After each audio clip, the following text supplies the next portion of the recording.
তোলাবাজি করতে করতে সিপিএম কেও ছাড়িয়ে গেছেন, আর আমাদের কয়েকটা নির্দিষ্ট লোক করে খেয়েছে, আর আজকে বিজেপি তাদের রক্ষা কবচ হয়েছে।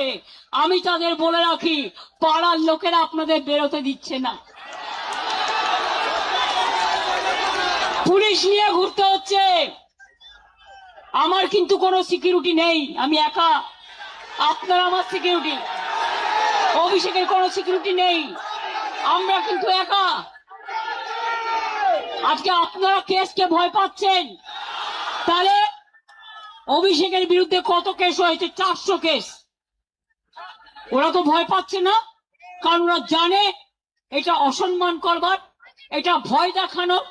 কোন কেসে এভিডেন্স দিতে পারবে না, কোন কেসে এভিডেন্স দিতে পারবে না।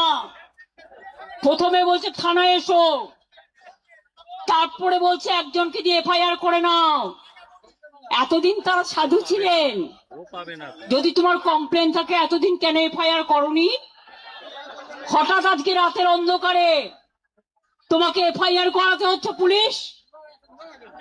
আমি এই পুলিশকে চিনি না, আমি মনে করি পুলিশ নিরপেক্ষভাবে কাজ করবে। আর আমি সব কমিউনিটি, সর্বধর্ম সমন্বয়কে বলি, আপনারা ভয় পাবেন না। এই রেড রোডে 7 দিন আটকে রেখে দিয়েছিল যোগা করবে বলে, কত বড় যোগী এসে গেছে।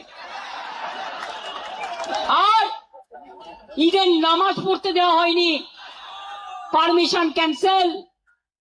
আমরা মেয়র চেয়েছিলাম, দেয়নি। রেড রোড চেয়েছিলাম, দেয়নি। ভিক্টোরিয়া চেয়েছিলাম, দেয়নি। আমরা ডরিনা ক্রসিং চেয়েছিলাম, দেয়নি। তা সত্ত্বেও দেখুন আদালত যা বলেছেন, মাননীয় আদালত। আমরা আইনকে বিশ্বাস করি, আইনকে ভালোবাসি, আমরা তাই আইন